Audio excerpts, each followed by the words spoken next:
Hi friends, I'm Audrey, founder of the We Won't Be Silenced campaign, which aims to destigmatize topics of reproductive health through storytelling and education. Also, today is International Women's Day. Happy International Women's Day. I'm Angelica Martinez. I am a student at NYCDA, and my sex education history goes back to high school, where I was part of this program that would go around to the freshman classrooms and we would teach them topics about sexual health, domestic violence, things like birth control, all those things that are in that. I started teaching sex education when I was in high school as well. I worked with Planned Parenthood with the STARS program, so students teaching about responsible sexuality, and we taught other high school students, sometimes middle school students, about sex education, birth control usage, all that good stuff, sex toys. We're going to be talking about all of that here and working to end the stigma around that, especially through Gen Z,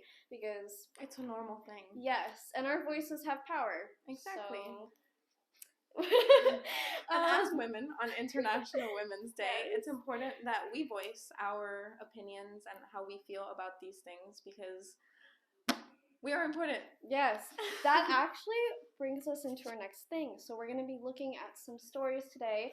Today's more of an introduction to sex education and people's views on it and why we need more of it, why it's missing. So you'll see that in the next clip.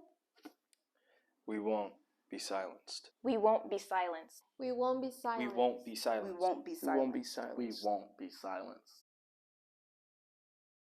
You're a woman, you must be exaggerating. I was only 15.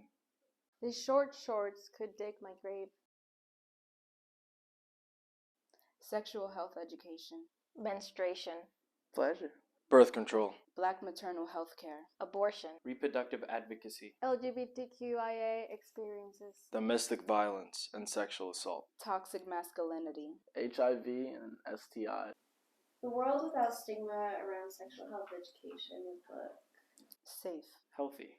Sexy. Informed.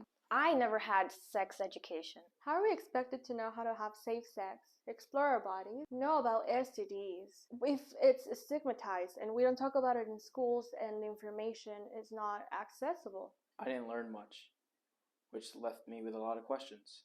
So I turned to the internet, which can be a very scary place. There was barely any mention of variances on queer sexualities.